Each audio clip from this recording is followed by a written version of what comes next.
Basically अब हम बात करेंगे लाइंस के ऊपर कि आखिर एक रेखा क्या होती है।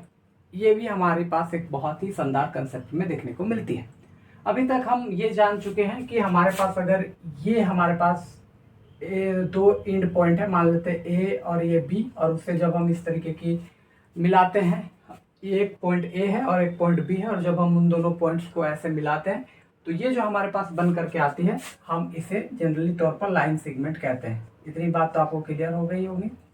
अच्छा, इन लाइन सेगमेंट में जब हम लोग बी के फार, मतलब हम इधर हम बी को बहुत ही दूर तक एकदम एक्सटेंड कर सकते हैं, जितना मर्जी चाहे उतना, और ए के पीछे हम जितना मर्जी चाहे अगर हम उसे आगे बढ़ाते चले जा सकते हैं, तो इस तरीके की जो भी हमारे पास शेप बन करके आ रही है वो हमारे पास एक लाइन है। इस बात को आपको ध्यान से देख करके समझने की जरूरत है।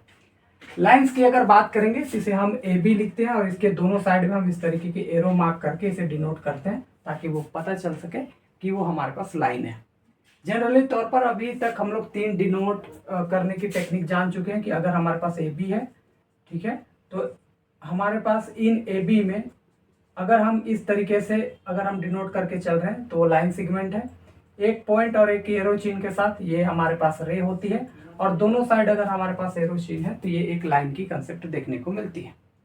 अब इसके कुछ नोट्स पॉइंट्स है, वो भी आप समझ लीजिए, जिसकी हम लोग आगे जा करके बहुत बार यूज करते हैं और वो काफ़ी हद तक हमारे ज्योमेट्री में यूज देखने को मिलती है। जैसे कोई भी लाइंस के पास इनफाइनाइट नंबर्स ऑफ पॉइंट्स होती है, यानी कि एक लाइन में अगर हम पॉइंट की बात करें कि एक लाइन में कितने पॉइंट्स हो सकते हैं, बिंदु कितने हो सकते हैं, तो हम कहते हैं इनफाइनाइट हो सकते हैं, उसकी काउंटिंग पॉसिबिलिटी नहीं है। आप चाहो तो यहाँ से dot dot dot dot dot dot चाहे कितना भी यहाँ पर आप बिंदु बना सकते हैं, तो इसका मतलब है कि पॉइंट्स बन सकते हैं। तो हम ये काम कह सकते हैं कि भाई साहब एक लाइंस के अंदर या एक लाइंस में इनफाइनाइट नंबर्स ऑफ पॉइंट होती हैं।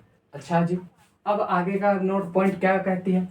हम लोग ये जान करके आ रहे हैं कि दो पॉइंट्स को जब हम ऐसे मिलाते हैं तो वो हमारे पास लाइन सेगमेंट्स बनते हैं।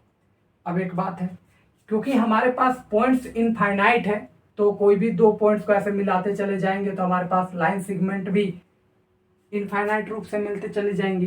तो हम ये भी बात जान सकते हैं कि एक लाइंस में जिस तरीके से पॉइंट इनफाइनाइट होती है उसी तरीके से एक लाइंस में infinite numbers of line segment हमें देखने को मिलती है, यानी लाइन का छोटा छोटा टुकड़ा को ही लाइन सेगमेंट कहते हैं। तो जाहिर सी बात है, लाइंस को जब तोड़ोगे तो इनफाइनाइटली लाइन सेगमेंट हमें देखने को मिलती है।